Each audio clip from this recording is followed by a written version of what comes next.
Alors bonjour à tous, aujourd'hui c'est la première émission de Touche pas à mon prof avec monsieur Olivier Échappé. Bonjour monsieur Échappé.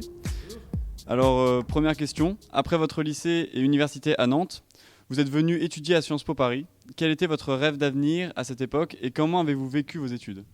Ah, le rêve. Vous savez, quand je suis arrivé ici, j'avais deux idées qui me trottaient dans la tête.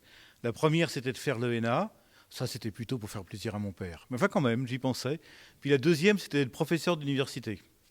Puis vous voyez, finalement, comme les choses sont bizarres, je n'ai commencé par faire aucun des deux. J'ai renoncé à passer l'ENA parce que Sciences Po ne me plaisait pas trop, finalement. L'ambiance, seulement l'ambiance.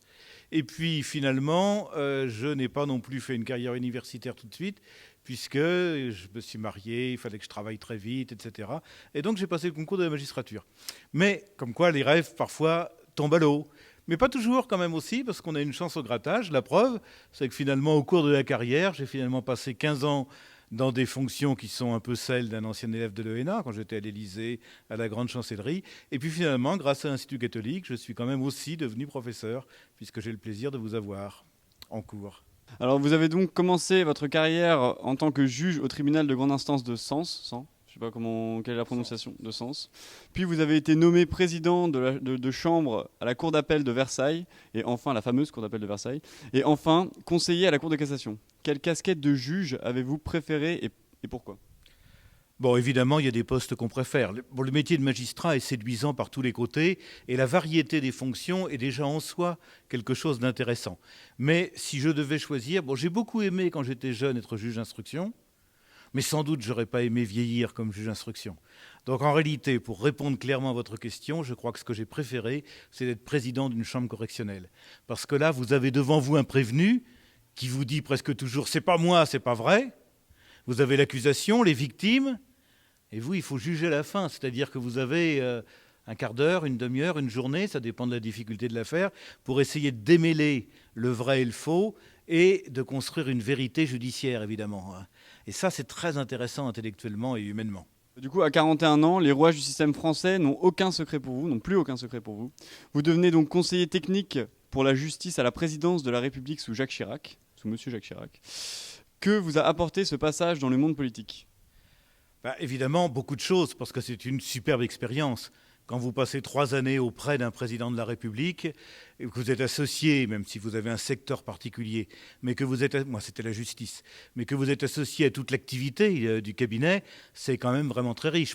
Pour vous donner un petit exemple plaisant, je me souviens de cette nuit où j'étais de permanence, où j'ai été réveillé par l'état-major des armées parce qu'un pilote français avait été abattu au-dessus de Sarajevo par les Serbes, et donc il a fallu que je réveille le président, dans son lit évidemment, pour lui dire qu'un de nos pilotes était au tapis.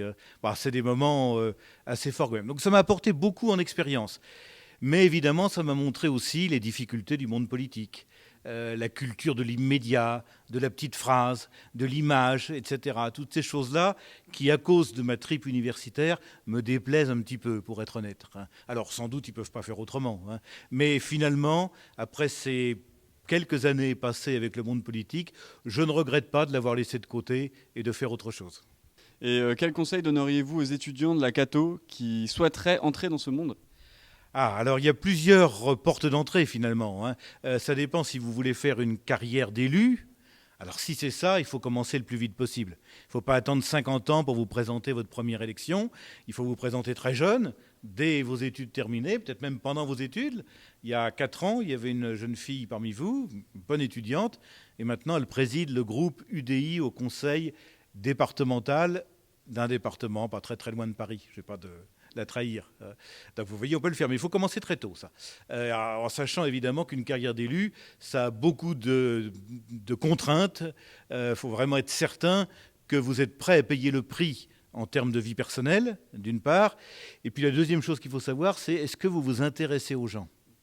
Parce que vraiment, pour faire ce métier-là, pour entendre toutes les choses que les gens vous racontent sur les marchés ou dans les permanences, qui ne sont pas toujours très gratifiantes, il faut quand même vous intéresser à ce que les autres vous racontent. Voilà, alors ça, c'est si vous voulez faire une carrière d'élu. Mais il y a une deuxième voie, qui est peut-être tout aussi possible pour des gens qui, comme vous, allaient avoir des diplômes de droit, c'est de faire une carrière de fonctionnaire, proche du monde politique, une carrière en cabinet ministériel. Alors ça, il y a 2 façons d'y arriver. hein, deux façons d'y arriver. La première, aussi en commençant très jeune, en vous accrochant à un élu, un député par exemple, et en étant assistant parlementaire, et puis le suivre dans sa carrière, à condition qu'il en ait une, bien sûr. Et puis la seconde, c'est de devenir un bon professionnel dans votre domaine, donc un bon juriste, et à 30 ans, 35 ans, 40 ans, parce que vous êtes un juriste reconnu dans votre métier, comme haut fonctionnaire, magistrat, etc., d'être appelé, en raison de vos connaissances techniques, auprès d'un ministre pour l'aider à faire son travail de ministre. C'est deux voies différentes, hein. Il y a la voie à suivre tout de suite, très vite pour vous, et puis il y a une voie plus longue qui passe par une réussite, pas au sens matériel, mais une réussite intellectuelle et professionnelle. On peut, sans se tromper, dire que vos études vous ont mené à une belle carrière. Qu'est-ce qui vous a rendu le plus fier? Alors ça, vous savez, je ne sais pas si j'ai fait une belle carrière. Bon, j'ai fait une carrière, ça c'est sûr. Elle se termine d'ailleurs, hein, dans quelques années. Elle aurait pu être pire. Elle aurait sans doute pu être plus belle aussi. Bon, ce n'est pas à moi de tracer le bilan, ni évidemment de dire qu'elle fut belle. Ce qui est sûr, c'est que j'ai été heureux. Pas tout à fait la même chose, hein. J'ai été heureux. Ça, c'est important, évidemment. Alors, pour répondre plus directement à votre question, de quoi suis-je le plus fier au terme de cette carrière, belle ou moins belle? Ce dont je suis le plus fier, je crois, tenez, c'est deux choses, je pense. La première, c'est, je pense, d'être resté à peu près moi-même, c'est-à-dire un petit breton, ou un gros breton, maintenant un vieux breton, enfin un breton en tout cas, d'être resté quand même un peu les pieds dans la terre, d'aimer aller au café de mon village, retrouver des copains dont je vous parle parfois en cours. Bon, ça, j'en suis assez fier, parce que souvent, vous savez, quand on fréquente les allées du pouvoir, on perd un peu ses repères, on perd un peu le pied, voilà. Bon, ça, je crois que j'ai à peu près réussi à le faire.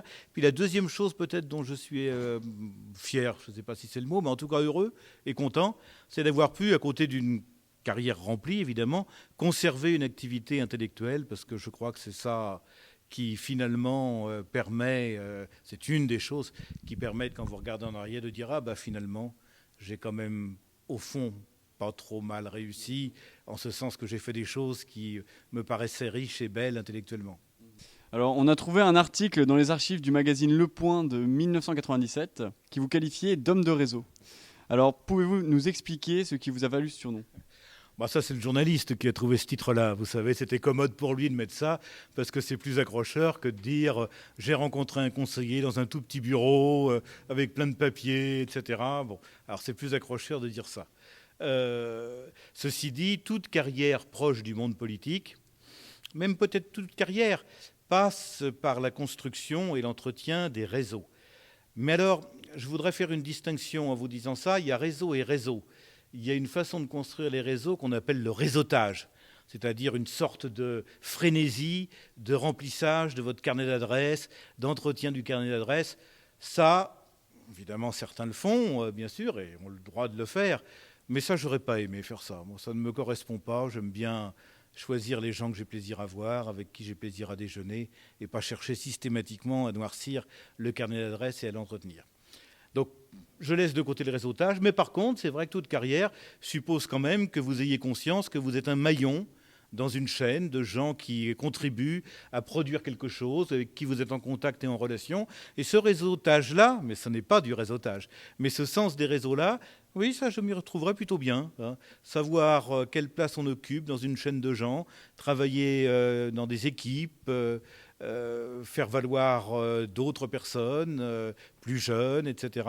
Oui, tout ça me plaît bien. Donc, si c'est ça que vous entendez par réseau, je veux bien, comme le journaliste avait voulu, être un homme de réseau. Mais quand même, pour la petite histoire, quand Jacques Toubon, qui était le ministre de la Justice, quand j'étais conseiller pour la justice du président, quand il avait lu cet article, il m'en avait voulu terriblement, parce que les hommes politiques n'aiment pas que quelqu'un, même un instant, leur prenne la lumière. Vous avez reçu différents prix et distinctions, tels que Chevalier de la Légion d'honneur ou Chevalier de l'Ordre national du mérite.